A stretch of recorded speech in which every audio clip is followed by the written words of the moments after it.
Hey guys, here I am, probably back here, still can't see me. I'll shove my head over here. Here I am, ugly head and all.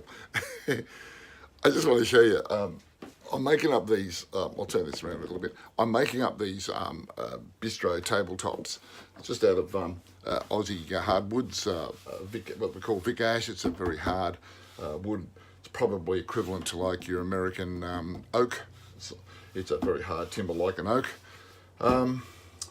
Now, I've got about 13 of them to do, but I wanted to make it sort of fairly simple because they're pretty square, but I cut them oversized, which what I always tend to do. Now I'm going to cut them 800 square all the way around and keep it simple. So I just came up with a kind of quick little thing, quick little jig way of doing it on my benches, which I made, which have got the pardon me, the Craig Automax rails here and here, which I purchased and retrofitted into my bench because they are damn good. And I've got a lot of Craig stuff, and that way I sort of find if I've got Festool stuff, everything interferes. If I've got Craig stuff, everything interferes. So better to stick to generally as much as you can to sort of one brand, I think, because things like fences and clamps and all that sort of tend to all work together in a bit more in harmony into a sort of an eco environment. Now, what I did was I've got the Festool arrangement where I can actually, lift up, slip it under, drop it down, cut it off, whatever. But I'm only doing it for this one thing, and I really like the idea of keeping those rails perfectly still and using the square alignment of all my CNC 20mm holes, which of course are in the bench. What I've got over here is the rail. I've just whacked in 2 clamps in here to act as my lifters, and I've got the little adjustable pegs here, so they just drop in on these end rails like so. Easy said but done, so I can't see them. That's all right. Okay, so they just drop in there. I've got about a 3/8 of an inch overhang here. That's all I need to get a first cut. I've squared it up along the edge here using some of those units from Yellow Box along here from John Lafferty, and they keep everything nice and square. So as soon as I bring it into here, I know that this is now perfectly square to there. So just to show you, I'll get out my big kahuna, and oh no, it's going to be a bit too hard to, probably too hard. I've got, here's the template of my big kahuna. This has been cut on the CNC, it's absolutely perfectly square. So I put that up here and put that along the edge here, and it's absolutely perfect along the rail. I do have a big aluminium one. I suppose I better get it out and show you, because you've probably never seen it, I guess. And I just got stuck in the side of my bench here, and it's really stuck in more than I thought. So I'll just have to, I should have played some mood music while I'm trying to get the damn thing out. These 20mm rail things, they can be pretty tight. Maybe because it's cold weather. At the moment I think all my timbers are swelling into place. But we'll see how we go. Gee whiz, it's really tight. There we go. There's one of them out. There's 2. Of course you can't see what I'm doing. I've got them stuck in the side of my bench in a scrap. I had now the discovery.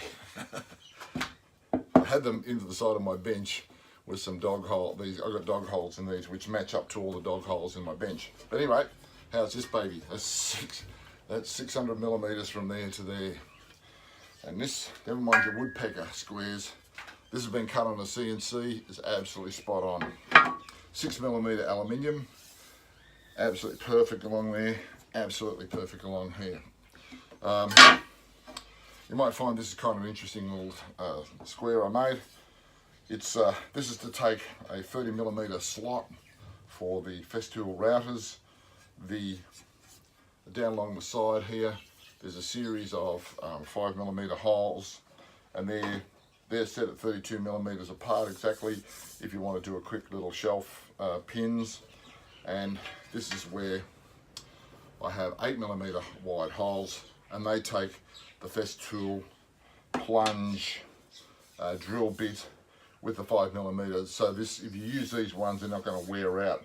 So this was a bit of an afterthought when I had the guys CNC it. So, and I've got a little reference up the top here.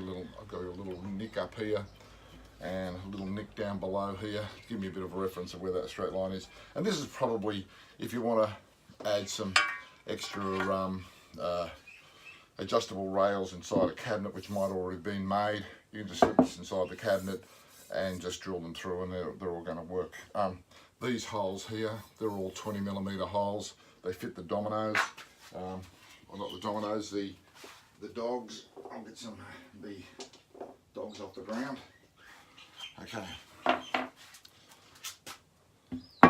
So this is the 20mm dogs fit through here. And they, you know, and these are exactly the same. They're 96mm centres, and they fit exactly into the same here. They're 96mm centres running along here if I want to get a diagonal going. But anyway, this was a little bit of an invention of mine.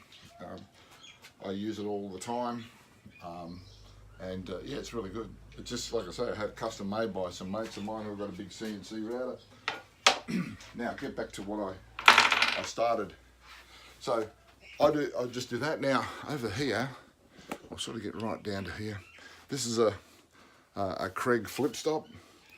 I've managed to work this out so I've got from the edge here to the inside of the flip stop. Here is 800mm.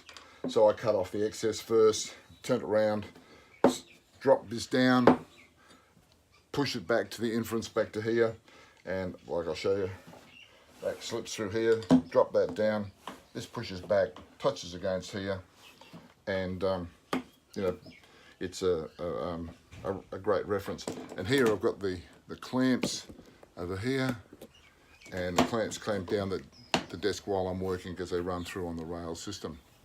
So this is my little setup that I've got just to cut out these tops, keep them nice and square, perfectly square, and make it pretty easy and repeatable.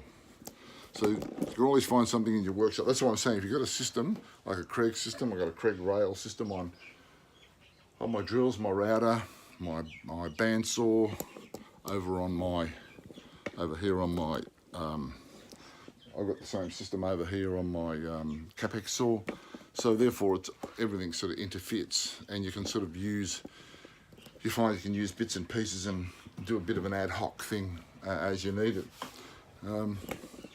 But there we go. I'll never get this AV thing right.